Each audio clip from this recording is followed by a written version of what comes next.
Violet the Pilot by Steve Breen. Everyone in town knew that Violet Van Winkle was a little different. For starters, she and her parents lived in an odd-looking house next to the junkyard her father managed.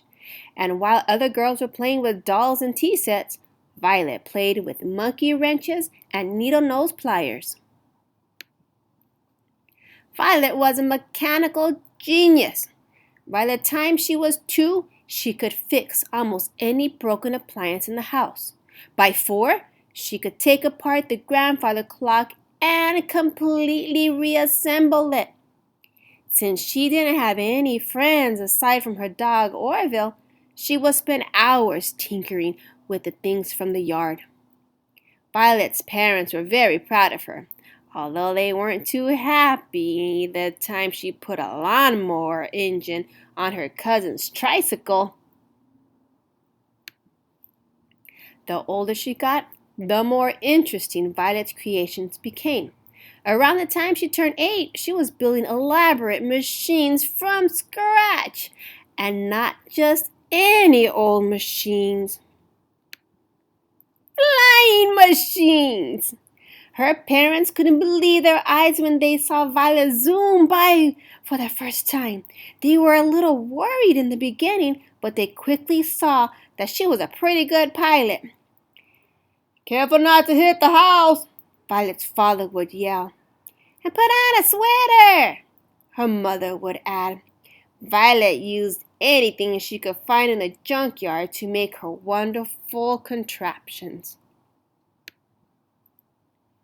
There was a tub bubbler and the bicopter, the rocket can, the pogo plane, the slide glider, and the wingamajig, to name a few. Violet's engineering was pretty sound. The only real hazard were tall trees, piles of junk in the yard, and bugs in her teeth. Kids at school would see Violet eating lunch alone and make fun of her strange books and greasy coveralls. Claude and Clyde Mulrooney were especially obnoxious. Then one day, Violet noticed a poster in the drugstore window. "Air Show October 20th, it read. "That's only 2 weeks away," Violet thought. "Can kids fly in the show? Is homemade aircraft allowed?" That night, Violet sat in her room thinking about the air show. She knew it would be a good feeling if one of her planes won a prize. And maybe then the kids at school would be nice to her. Violet pictured exactly where she would hang her blue ribbon. She and Orville spent the next few days combing the junkyard for just the right materials.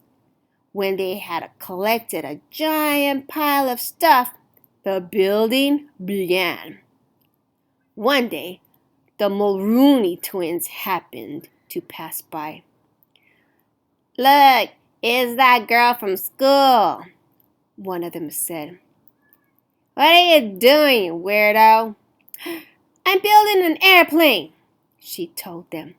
The twins exploded in laughter, then mumbled something mean as they walked away.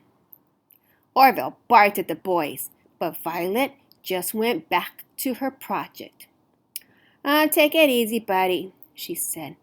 "We're too busy to worry about them." Finally, after days of hard work, Violet had finished making her flying machine. She named the magnificent new craft the Hornet. "Wait till the people in the grandstand see me flying this," Violet said to Orville. The test flight was a success. On the day of the big air show, Violet took off, bursting with excitement. Her parents' faces had beamed with pride when they wished her luck, and she thought about that as she flew through the clear autumn sky. She calculated that the trip would take about 20 minutes. She would arrive just in time for the start of the show. But suddenly, something caught Violet's eye. In the river below, a group of people were waving frantically. Violet lowered her altitude to get a better look. A troop of Boy Scouts had run into trouble while canoeing. Violet knew she had to help. Fast. It wasn't easy rescuing all the boys, but Violet piloted the Hornet with careful precision. Saving the Scoutmaster from going over the falls was particularly dangerous. Violet dropped the grateful Scouts off at the hospital.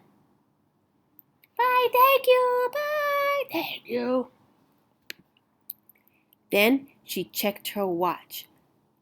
3:30, she said to Orville sadly. We've missed the air show. She turned her plane towards home and sighed. It was a miserable feeling.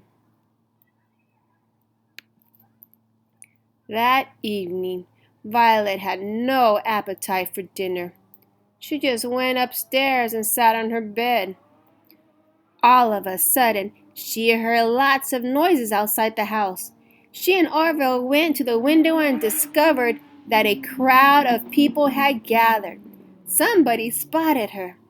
There's Violet! There's Violet! The boys shouted jubilantly. There's our hero!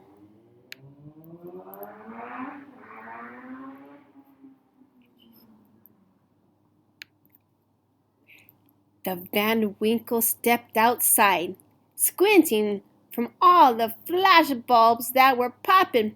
The press, the mayor, the fire, and the police chiefs, even the kids and teachers from school had all learned of the rescue that day and had come to praise her.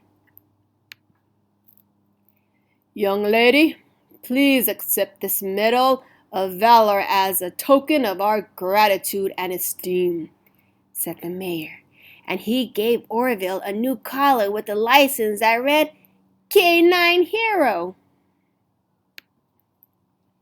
From that day on, Violet's parents let her fly whenever she wanted, but her mom still made her wear a sweater.